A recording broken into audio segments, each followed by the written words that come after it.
Yo, what is going on, guys? Welcome back to another video. So after my New York Islanders lost in the first round to the Carolina Hurricanes, I was absolutely demoralized. And it kind of got me thinking, what fan bases have it worst over the next decade? What teams are going to be the worst over the next decade? I think the New York Islanders are definitely in contention for that top spot. I started posting on my Instagram this series, counting down 32 all the way down to 1 yesterday. But we're gonna be doing the positive aspect. We're gonna be doing the top 10 teams over the next decade. How good they are right now, how good they're gonna be over the next decade. Are they rebuilding? Is their rebuild going well? We're gonna count it down 10 all the way down to 1. I think the criteria is pretty obvious.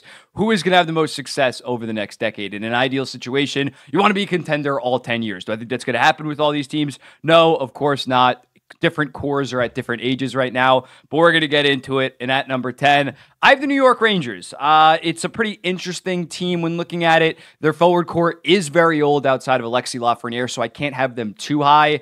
But if you have Adam Fox, Shesterkin, and Lafreniere does look like he's going to be at least a pretty elite player once he hits his prime, that's a very solid core. They're going to be competitive. Definitely a high-level contender for the next 2 to 3 years, I'd say. A playoff team after that as well. It's New York, so I think they're going to be able to retool once Panarin and Kreider and Zibanejad get up there in age. I don't think they're going to have to completely hit the reset button. If Adam Fox is still Norris level, if Lafreniere's 80-point guy by then, and Shesterkin's still giving you Vezina level hockey, I think you can retool on the fly and get a high level player, whether that's via trade or just in free agency. So I expect the New York Islanders to be a very good team. New York Rangers.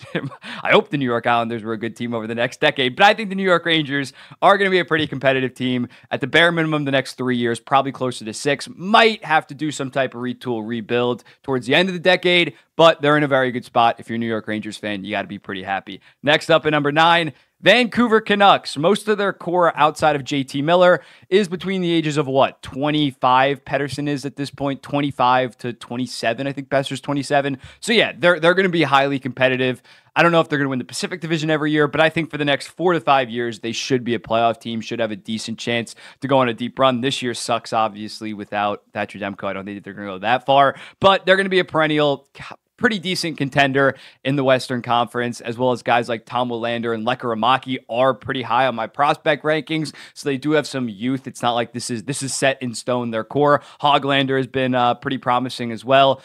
They're going to be good. They're going to be good over the next decade. So I have them at number 9. Not sure they're ever going to be a top 3 contender in the entire NHL, but they're set up pretty well, both contract-wise and age-wise. Number 8, Minnesota Wild. This might be a little bit of a hot take, but when looking at Minnesota, yes, they missed the playoffs this year. I do think it was mainly goaltending, but it's more so impressive that they made it in prior years with all that Suter and Parise money. This year was maybe a little bit of a retool year, but once that money comes off the books, not this season, but next season, it's like $14 goddamn million. The fact they're battling to even make a playoff spot with $14 million, one superstar player's contract, no, more than that, one superstar player's contract and another $3 million player or two $7 million players. If they had that money, I think they probably would have made it over the Nashville Predators or the Los Angeles Kings or Vegas Golden Knights. So once that money is up, they're going to be very good. And they have a lot of their core players already locked up. You look at Matthew Boldy entering the second year of his 7x7.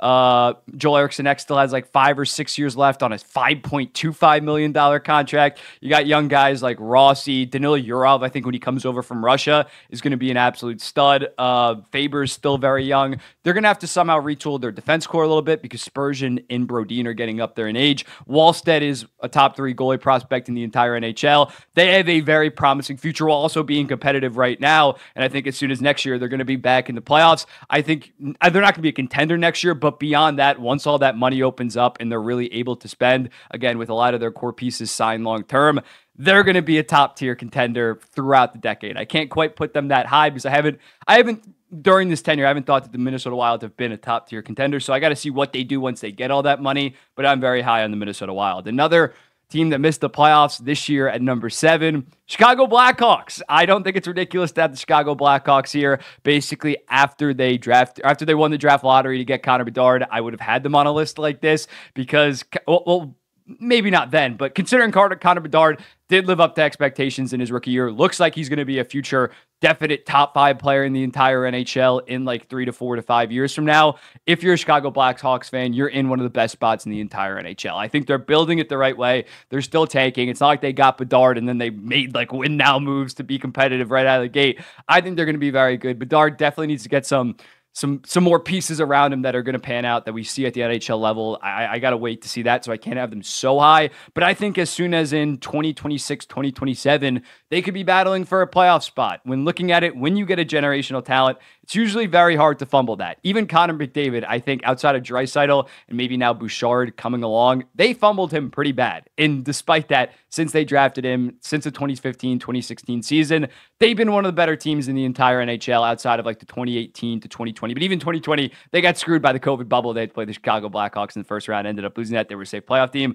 But with the generational talent like Connor Bedard, they got to be on this list. Even though they were the second worst team in the entire NHL, you got to respect the fact that they are building it the right way and have that cornerstone piece that some other rebuilding teams just don't have. At number 6, Florida Panthers. I think that they have another 4 to 5 years at high-level contention. You look at their core right now, it's mainly guys that are between the ages of 25 to 30. They're not young by any stretch, but they're not old. They're going to have a lot more cracks at it. I just think considering most of their core is within those ages, you look at it from 2030 to 2034. It could be a little bit bumpy once Barkov gets into his mid-30s.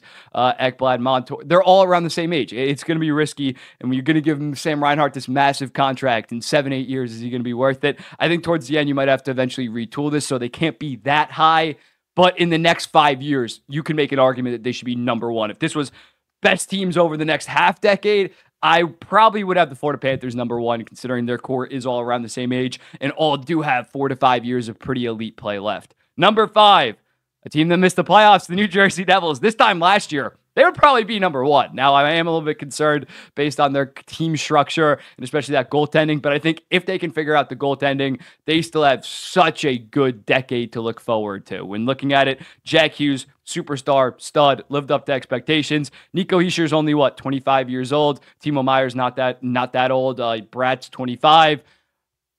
Luke Hughes, Simone Nemec, I don't know, I blanked on that, but those guys look like future studs. Luke Hughes, maybe not the number one stud Norris guy that I maybe expected a year ago, but Nemec has blown expectations out of water in his rookie year. So they still have fantastic pieces and fantastic pieces on very good deals, like Jack Hughes, like Hischier, like Bratt. 7.8 is looking great right now. So they're still a very young team, and we saw last year what they can be with pretty decent goaltending. I expect them to be in the playoffs yet again next year, and I still think they have one of the best futures in the entire NHL. They just got to get the right coach and an actual competent goaltending, and they're right back on track in terms of having some of the best futures in the entire NHL. Number 4, Edmonton, baby. As long as they can keep Bouchard, Draisaitl, McDavid, they're going to be highly competitive over the next decade. Even though McDavid is 27 years old, Draisaitl 38, I think we can agree they're going to be star players into their mid. Though that level of talent, former top 5 players in the entire NHL, they tend to age pretty well. I don't think McDavid's going to age maybe like a Sidney Crosby to that extent, considering he is more speed reliant, but they're still going to be elite players even towards the end of the decade. And as long as you lock them up when they're unrestricted free agents, Draisaitl next year, McDavid after that, the next 6 to 7 years, I'd bet on the Edmonton Oilers being a highly, highly competitive team. It's going to be interesting retool with once Hyman gets up there in age, RNH, Ekholm, how they're going to replace him. But as long as you have that big 2 and to an extent the big 3, and Stuart Skinner, you can shit on him all you want. He is proven to be a decent starter at only 25, 26. So it looks like that they have some semblance of goaltender stability going forward. I think the Edmonton Oilers definitely have one of the best futures in the entire NHL. Number 3, Colorado. Colorado is higher than Edmonton. I think if Edmonton were to re-sign McDavid and Draisaitl, they would be higher than Colorado, but that's not a sure thing because they haven't won shit yet. Colorado, their big 3 is going to stay in put. Their big 3 is still, McKinnon's 28, Rantanen is 27, McCarr's only 25. So when looking at it, the next 5 to 6 years, they're going to be one of the best teams in the entire NHL. I don't see any of them going anywhere. Rantanen's actually eligible for an extension this year, I believe. He's going to re-sign. There's no doubt in my mind. Compare that to, again, Edmonton. There's maybe a little bit of a doubt in my mind. But when looking at Colorado, they're going to have to do some retooling around those. But as long as you have those 3 pieces, even with Georgiev in net, even getting subpar goaltending, they're a threat every single year to go on a run. They are built very well. And Etruskin isn't that old. Lehkonen isn't that old. They're going to have another 4 to 5 years of very, very high-level play. They're in a fantastic spot. Into our top 2. I think the top 2 should kind of be consensus on this. I'm not going to lie. I wouldn't hate it if you have Colorado or Edmonton there. But at number 2, I have the Carolina Hurricanes. Now, when looking at the Carolina Hurricanes, have been one of the best regular season teams over the last 4 years for the most part. Since that 2019-2020 season, they have been great, and they are a pretty young team right now. When looking at it, Svechnikov, 23 years old, 24 years old. Jarvis, 20 or 21. Aho is like an older guy in their forward core at 27. If they re-sign Gensel, he's 28. He's not that young, or he might be 29. But they're a very young team overall. Natchez is probably gone, but even him, he's still 24 years old, as well as them having a very good prospect pool. I'm very bullish on Bradley Nadeau, Jackson Blake, Alexander Nikishin. I think he's going to do a really good job at replacing a Brett Burns down the line.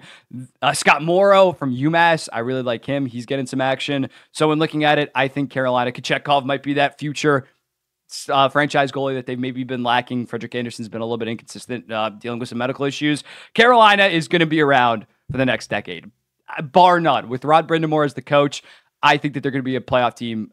If I were to bet on a team being a playoff team every single year, it would probably be Carolina or the team that I have at number one. But Carolina is really set up for the next decade. They haven't made the Stanley Cup final yet. I'd be shocked if over the next decade they don't make at least one Stanley Cup final. And honestly, I'd bet them to win at least one Stanley Cup final. When looking at Carolina, they are in a fantastic spot right now. But at number one, I got the Dallas Stars. When looking at the Dallas Stars, I just think they have a little bit more star power and better NHL prospects right now. When looking at it, you got guys this year like Thomas Harley, Logan Stankoven, and Wyatt Johnston really emerge as young superstars. Not superstars, but young future stars, as well as already having Miro Heiskanen's only 24 years old. Robertson's 24. Hooper Hintz is 26, 27, Ottinger 25. Like, they are set, man. They are absolutely set. And they're doing this while Jamie Benn and Tyler Seguin take up $19 million. So they're going to have more money. They locked up Heiskanen at an $8.4 million clip for the next 6 or 7 years. That's a fantastic deal. Hintz is locked up. Robo has one more year at 7.7. He's going to take some kind of team-friendly deal or something like that. They are loaded, as well as they still got Maverick Bork coming up in the system. Liam Bichelle. They're in a fantastic spot when looking at it, especially in the Western Conference. They have that youth that maybe a Colorado or an Edmonton lacks long-term. They're under 25, under 26 core right now. Is probably the best in the entire NHL. I don't think that that's ridiculous to say. So as a result, they check in at the number one spot. Here's the top 8 for my graphic, and then Canucks 9, Rangers 10. Let me know in the comments, what do you think? This was a really fun video to do. Go check out my full Instagram for 1 through 32. Not quite done with all of them yet, so I might actually be this is actually a day ahead. So let me know in the comments, what do you think? And I'll be seeing the next one.